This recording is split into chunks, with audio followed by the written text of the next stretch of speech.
Hello, मेरा नाम है सबूर शेख और आप देख रहे हैं हमारा learning series learn Excel with CA Sabur season 1 देख रहे हैं जो बेसिक बिगिनर्स के लिए है। और आज का एपिसोड जो है वो 4th नंबर का एपिसोड है जिसमें आप सीखेंगे कि एक्सेल में टेबल में पहली रो के लिए अगर आप एक फॉर्मूला बनाते हैं तो वो टेबल के सारे रोज में कैसे यूज कर सकते हैं सेल रेफरेंस की मदद से। काफ़ी यूजफुल रहेगा। लेकिन आगे बढ़ने से पहले हमारे कुछ सब्सक्राइबर्स की मुझे क्वेरीज आई थी जिनका डाउट ये था कि उन्होंने ऑलरेडी चैनल को सब्सक्राइब किया हुआ है, उसके बावजूद जब नया वीडियो अपलोड किया गया तो उनके होम पेज पर यूट्यूब के नहीं दिखाई दिया। तो उनकी क्वेरीज के साथ साथ आप लोगों को भी अगर ये डाउट होगा तो वो क्लियर कर देते हैं।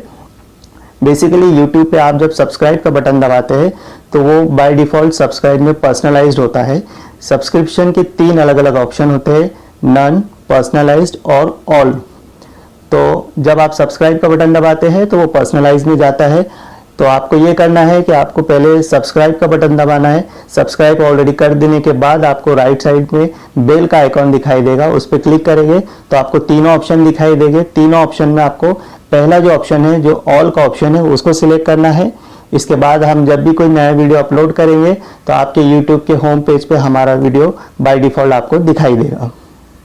तो अभी और ज़्यादा टाइम ना लेते हुए हमारे वीडियो की तरफ बढ़ते हैं। आज हम लोग पूरा बेसिक से ही फाइल बनाते हैं ताकि आपको पूरा एक बेसिक आइडिया भी रहे कि जब एक्चुअल में काम करने बैठते हैं तो शुरू कैसे करते हैं, बिल्कुल ज़ीरो से। तो जैसे कि हम लोगों ने देखा था, डेस्कटॉप पे एक फ़ोल्डर का शॉर्टकट बना के रखा है। आपको जहाँ भी जो फोल्डर में फ़ाइल बनानी है वहाँ जाएंगे, right click, new, Microsoft Excel worksheet. यहाँ पे आप पहले ही नाम दे दो। तो हम लोग एक एग्ज़ाम के रिज़ल्ट की शीट बनाते हैं। फॉर एग्ज़ाम्पल हमारा स्कूल है, स्कूल के लिए हम काम कर रहे हैं। तो जो स्टूडेंट्स के एग्ज़ाम में रिज़ल्ट आए हैं उसके लिए एक हमको डेटा बनाना है। ये टाइप करने के बाद आप इंटर प्रेस करिए, फाइल रेडी हो गई, ब्लैंक रहेगी। वापस इंटर प्रेस करिए, ये आपका ब्लैंक फाइल आ गया है। अभी आप कोई भी सेल से स्टार्ट करते हैं। जनरल मेरा प्रैक्टिस है कि पहले 2-3 कॉलम में छोड़ देता हूँ और ऊपर से 2-4 रोज़ भी छोड़ देता हूँ ताकि हेडिंग वगैरह डालना रहेगा तो वो बाद में डाल सकते हैं। तो हम लोग स्टार्ट करते हैं एग्ज़ाम रिज़ल्ट्स। मार्च 2020 में ये एग्ज़ाम हुआ था, तो ऐसे ही हम लोग हेडिंग दे देंगे। इंटर किया, वापस ऊपर गए, कंट्रोल बी और कंट्रोल यू करके इसको बोल्ड और अंडरलाइन कर सकते हैं, या यहाँ से ऊपर से भी ऑप्शन आएगा कंट्रोल बी और ये अंडरलाइन पे क्लिक करेंगे तो अंडरलाइन भी हो जाएगा। हेडिंग थोड़ी बड़ी करना है तो आप इसका जो साइज़ है यहाँ से बढ़ा के समझो 14 कर देंगे, ठीक है। अगर आप नीचे वाले सेल पे आते हैं एग्ज़ाम रिजल्ट के नीचे तो ये यहाँ पर वापस से 11 दिखाई देता है। क्यों? क्योंकि आप जो सेल सिलेक्ट करते हैं वो उसी में चेंज होता है। वो हम बाद में अच्छे से सीखेंगे। अभी फ़िलहाल लेकिन बहुत सारी छोटी छोटी चीज़ें आपको क्लैरिटी में आ जाएगी। बेसिक आज के फोकस में हम लोग फॉर्मूले जो हमने सीखे थे उसको कैसे उसमें सेल रेफरेंस यूज़ कर सकते हैं और फार्मूला बनाने से ऑटोमेट कैसे कर सकते हैं चीज़ों को और काम आसान कैसे होता है वो समझने के लिए हम लोग आज का एग्जाम्पल ले रहे हैं। तो सबसे पहले लेंगे रोल नंबर। रोल नंबर के बाद जनरली पहला कॉलम आपने सीरियल नंबर का रखना चाहिए रोल नंबर की जगह। तो अब मैंने रोल नंबर लिख लिया है तो मैं इसको यहाँ से कॉपी करके यहाँ पेस्ट कर देता हूँ, कंट्रोल सी कंट्रोल वी, और यहाँ आके डायरेक्टली सीरियल नंबर लिख लेता हूँ, ठीक है। टैब का बटन दबाने से राइट साइड में जाते, इंटर दबाते थे तो नीचे जाते थे आप। इसका जूम थोड़ा सा मैं बढ़ा देता हूँ आप लोगों के लिए ताकि आपको क्लियरली दिखाई देगा। अभी जैसे आप नीचे जाते रहेंगे तो वो आपको ऊपर का नहीं दिखाई देगा। इसका ये मतलब नहीं है कि वो गायब हो गया है। आप जैसे जैसे नीचे के सेल्स पे जाएंगे आपको जो सामने स्क्रीन पे जितने सेल्स दिख सकते हैं उतने ही दिखाई देंगे। आप वापस ऊपर जाएंगे तो आपका डेटा जो है जगह पे रहेगा, ठीक है। रोल नंबर हो गया, नेम। अब सब्जेक्ट के नाम डाल सकते हैं हम कि कौन से सब्जेक्ट के मार्क लिखना है। तो इंग्लिश, मैथ्स, साइंस, समझो 3 ही सब्जेक्ट का एग्ज़ाम हुआ है। हम लोग ये छोटा सा एग्जांपल ले लेते हैं और इसमें मार्क्स कैसे है, टोटल मार्क्स कितने हैं और मैक्सिमम मार्क्स कितने थे, क्योंकि एक दो तीन ही सब्जेक्ट है, 100 मार्क्स का अगर एक सब्जेक्ट रहेगा तो मैक्सिमम मार्क रहेगा 300, तो 300 में से मिलेंगे। और यहाँ पे इनका परसेंटेज कितना आया, ठीक है। हम लोगों को बस यही इतना ही करना है ओवरऑल अलग अलग स्टूडेंट्स के लिए बेसिकली। तो सीरियल नंबर पहले हमेशा आदत डालो कि एक्सेल में जब आप या कोई भी टेबल बनाते हैं तो सीरियल नंबर रहना चाहिए, आगे रेफरेंस के लिए काम में आता है। 1 रोल नंबर समझ लिए, रोल नंबर अगर इनके शुरू होते A01 ऐसा कोई नंबर देंगे, हर जगह रोल नंबर अपने हिसाब से कुछ रहते हैं। नेम सबसे पहले लेते हैं, समझो सलमान, फिर दूसरा नाम लेते हैं, उसका रोल नंबर देते हैं 02, इसको नाम देते हैं शाहरुख। तीसरा लेते हैं, उसको A03 नंबर देते हैं, इस पे लेते हैं आमिर। चौथा लेते हैं A04, इस पे नाम लेते हैं संजय। आप लोग नाम सुने सुनाए लग रहे रहेंगे, कॉमन नाम है, काफ़ी फेमस भी है, मगर उन लोगों की बात नहीं चल रही, उनके मार्क्स इतने थे या नहीं मुझे नहीं पता। फन वे में भी सीखना चाहिए, ज़्यादा सीरियस मोड में मत सीखिए। संजय और लास्ट में लेते हैं अक्षय। कुमार या खन्ना कोई भी पता नहीं। इंग्लिश में मार्क्स देने हैं 100 में से, समझो इंग्लिश में मिल रहे 80, मैथ्स में मिल रहे 85, साइंस में मिल रहे हैं 45, ठीक है। तो ये आपको ऐसे ही हाथ से देना पड़ेगा मार्क्स, और फिर इंटर करना है या फिर टैब प्रेस करना है। अभी शाहरुख को इंग्लिश अच्छी है 85 देते हैं, यहाँ पे मैं राइट एरो यूज़ कर रहा हूँ तो भी इधर ही जा रहा हूँ। फिर यहाँ पे मैथ्स में शाहरुख को मिल रहे हैं 90, राइट एरो भी यूज़ कर सकते हैं, टैब भी यूज़ कर सकते हैं। आप ये नीचे देखेंगे यहाँ पे इंटर मोड में है, तो अगर आप एरो भी यूज़ करते हैं, एरो भी यूज़ करेंगे तो राइट से जो भी साइड का एरो यूज़ करेंगे वहाँ पे सेल चला जाएगा। तो आप एरो से यहाँ पे आइए। साइंस में शाहरुख का साइंस भी थोड़ा अच्छा ही है, तो 65 दे देते हैं, ठीक है। आमिर का इंग्लिश 75 देते हैं।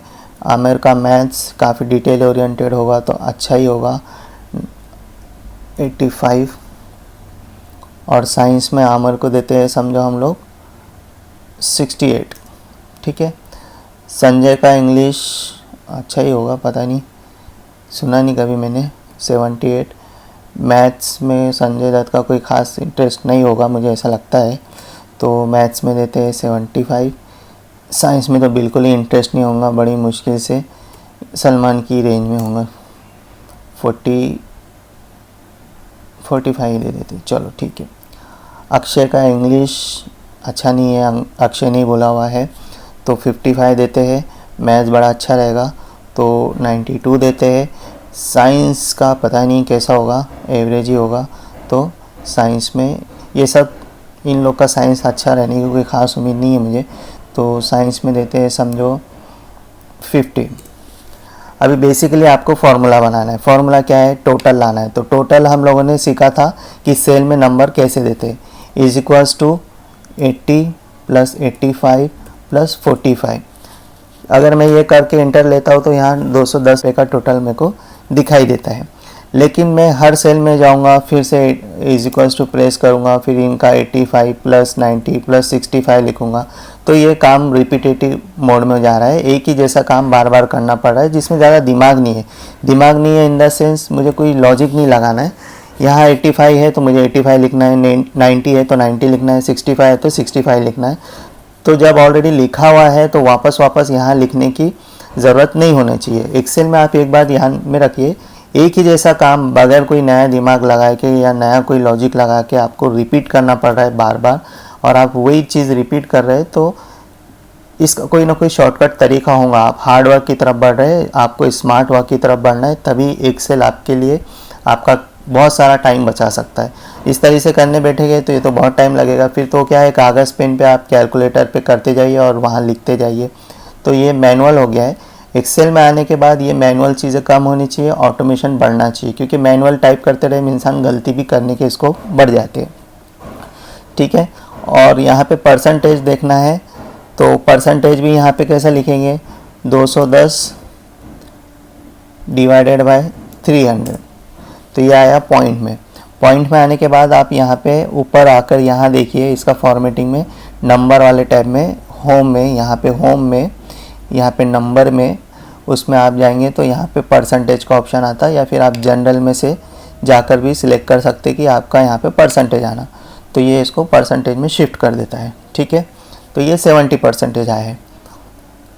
अब ये आप हर जगह करते रहेंगे तो वो भी गलत हो जाएगा। आप ये पूरे कॉलम को सिलेक्ट करिए जहाँ तक भी सिलेक्ट करना है, और इसको परसेंटेज एक बार का सिलेक्ट कर दीजिए, तो अब यहाँ पे जो भी लिखा जाएगा वो परसेंटेज में लिखा जाएगा। ठीक है, ये फॉर्मूले के लिए हम सोच रहे हैं कि अभी 80, 85 और 45 ये हर बार मुझे नहीं लिखना, तो मैं क्या यूज़ कर सकता हूँ, इसके लिए आप यूज़ कर सकते हैं सेल रेफरेंस। सेल रेफरेंस मतलब क्या, हम लोगों ने पहले वीडियो में ही देखा था कि हर सेल का नाम होता है। जैसा ये जो 80 लिखा हुआ है यहाँ पे, सलमान का इंग्लिश में जो मार्क्स है 80, ये है कॉलम जी और रो नंबर 8।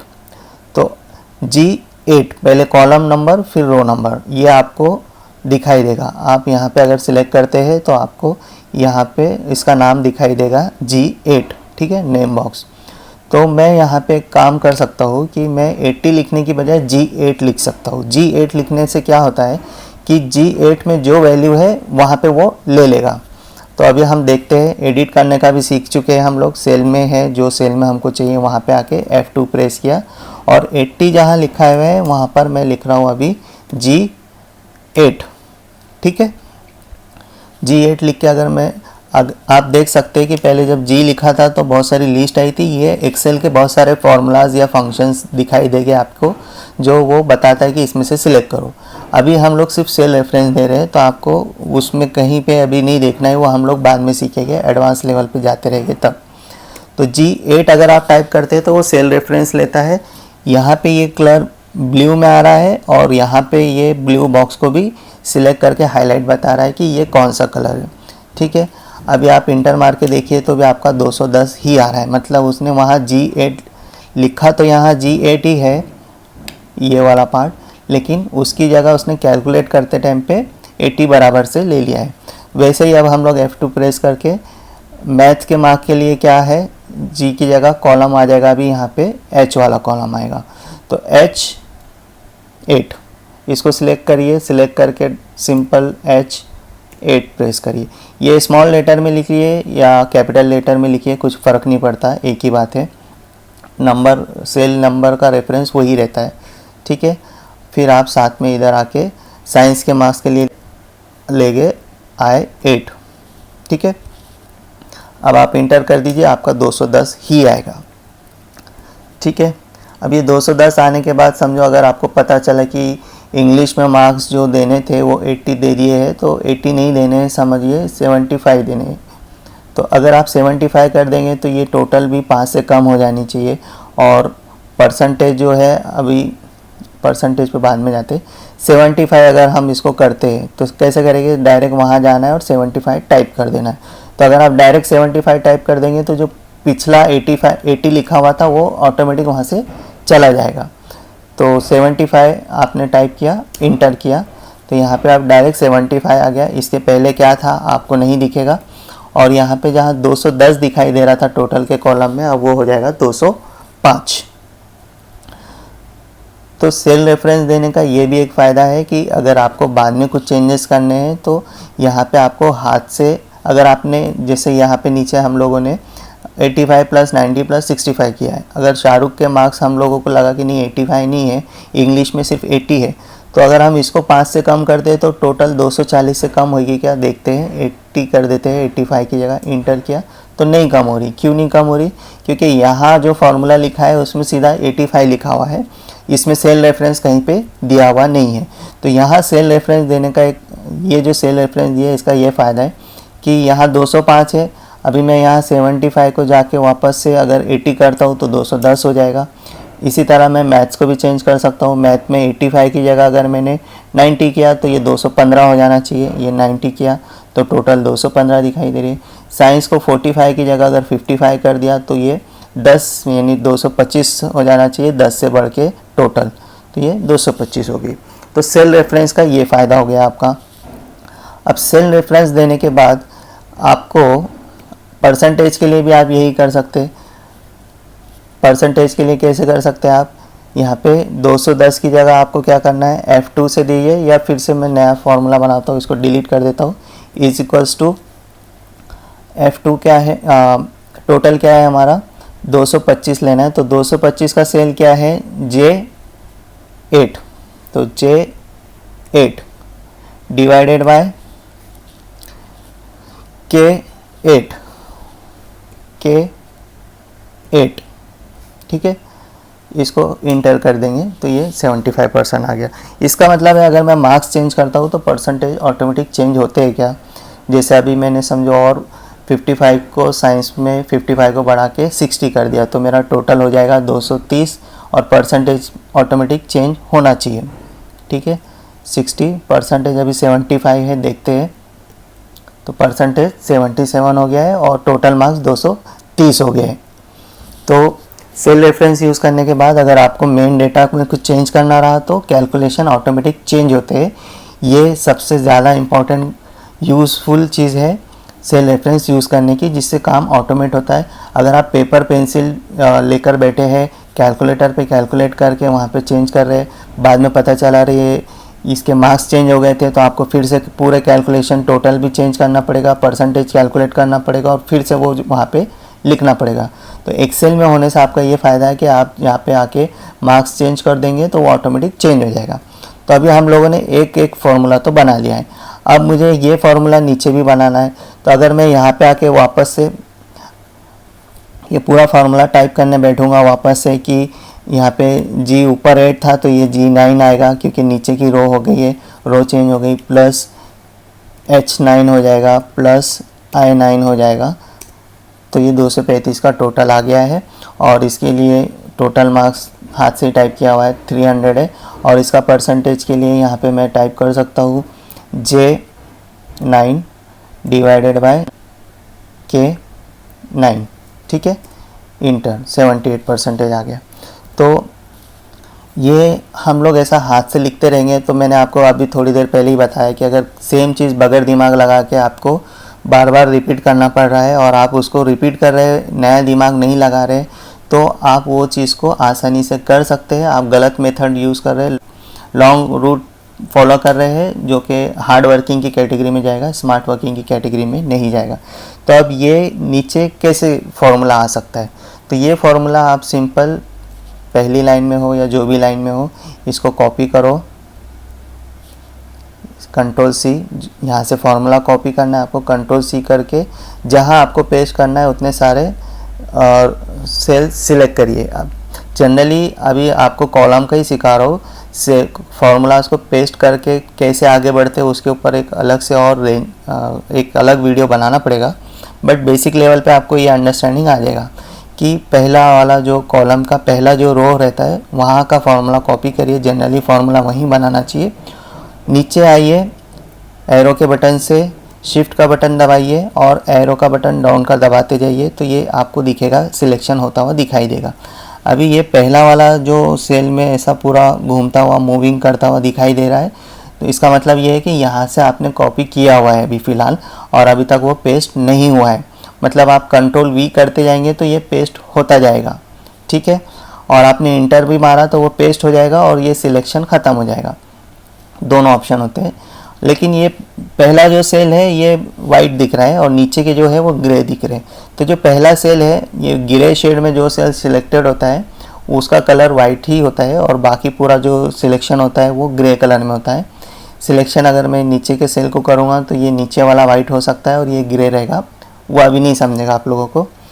तो पूरा सिलेक्ट किए, जहाँ तक सिलेक्ट करना है, जहाँ तक पेस्ट करना है फार्मूला, तो मुझे यहीं पे पेस्ट करना है, यहाँ तक सिलेक्ट करिए। सिलेक्ट करने के बाद आपके पास दो ऑप्शन है, कंट्रोल वी करिए, कंट्रोल वी करेंगे तो फार्मूले पेस्ट हो गए और ये सिलेक्शन अभी भी चल रहा है। इसका मतलब मैं नीचे आके वापस यहाँ पे कंट्रोल वी करूँगा तो वो फार्मूला आ जाएगा, लेकिन अभी मैं और जाके पेस्ट कर सकता हूँ। और अगर मैंने यहाँ पे भी वो फार्मूला ला के पेस्ट करना है, लेकिन मैं कंट्रोल वी करने की जगह इंटर प्रेस करूँगा, इंटर प्रेस करने से फार्मूला पेस्ट हो जाएगा, लेकिन उसके बाद से वो कॉपी का सिलेक्शन ख़त्म हो जाएगा। तो करके देखते हैं, मैं इंटर प्रेस कर रहा हूँ, देखिए है, यहाँ पे फॉर्मूला आ गया है, लेकिन यहाँ का जो सिलेक्शन था वो ख़त्म हो गया। तो अब मैं यहाँ के इंटर दबाऊंगा तो नीचे जाऊंगा और कंट्रोल भी प्रेस कर रहा हूँ तो कुछ भी नहीं हो रहा है। तो आप डिसाइड करिए कि इंटर यूज़ करना है या कंट्रोल वी यूज़ करना है। जनरली मैं कंट्रोल वी प्रीफर करता हूँ, क्योंकि कहाँ कहाँ पेस्ट करना रहता है फॉर्मूला, तो 2-3 जगह अगर पेस्ट करना है तो कंट्रोल वी वाली हैबिट अच्छी रहती है। तो अभी आप देखिए कि मैंने जब फॉर्मूला नीचे पेस्ट किया पूरा, तो यहाँ पे F2 करके देखेंगे तो आमिर की ही रो सिलेक्ट हुई है। नीचे जाके F2 करके देखेंगे तो यहाँ संजय की रो सिलेक्ट हुई है, जबकि मेरा ओरिजिनल जो फॉर्मूला था उसमें G8, H8 और I8 लिखा हुआ था। लेकिन जब मैंने उसको नीचे की लाइन में पेस्ट किया तो वो ऑटोमेटिक G8 की जगह G9, H8 की जगह H9 और I8 की जगह I9 हो गया। और इसी तरीके से अक्षय तक पहुँचे तक वो सब 8 की जगह 12 हो गए, G12, H12, I12, जबकि ओरिजिनल इसमें G8, H8 और I8 था। तो ये ऑटोमेटिक हो गया है। ऑलरेडी इस सेल में फॉर्मूला बनाया था, इसलिए इसलिए कॉपी करके जब पेस्ट कर रहे हैं तो वो फॉर्मूले को ही कॉपी कर रहा है। ये 230 नंबर को कॉपी नहीं कर रहा है, वो फॉर्मूला कॉपी कर रहा है। ठीक है, और फॉर्मूले में जो सेल रेफरेंस थे वो उसको बराबर हर रो पे जैसे जैसे नीचे बढ़ते जा रहे तो वो चेंज करता जाए। ये सेल रेफरेंस कैसे चेंज होते हैं ये इसके ऊपर अलग से वीडियो बनेगा। अभी फ़िलहाल ये काफ़ी आपको कि ऊपर फॉर्मूला बनाया तो नीचे वो ऑटोमेटिक चेंज कर लेता है। अब यहाँ पे मैं अगर 300 को कॉपी करके पेस्ट करूँगा तो क्या आएगा, यहाँ 300 ही आएगा, क्योंकि यहाँ कोई फॉर्मूला नहीं है। मैंने 300 लिखा हुआ है, तो मैं जहाँ तक सिलेक्शन करके कंट्रोल वी करूँगा तो यहाँ पे सब जगह 300 ही आएगा। इसी तरीके से आप परसेंटेज का फॉर्मूला भी कॉपी करिए और नीचे जाकर कंट्रोल वी कर दीजिए तो आपका परसेंटेज भी नीचे तक पेस्ट हो गया है। ठीक है, अगर मैं ये परसेंटेज यहाँ से कॉपी करके दूसरे कॉलम में जाऊँगा तो गड़बड़ हो जाएगी। वो क्यों होगी वो हम बाद में जब सेल रेफरेंस सीखेंगे वो आपको समझ में आ जाएगा। तो इस तरीके से आपका एक बेसिक वर्किंग हो गया है।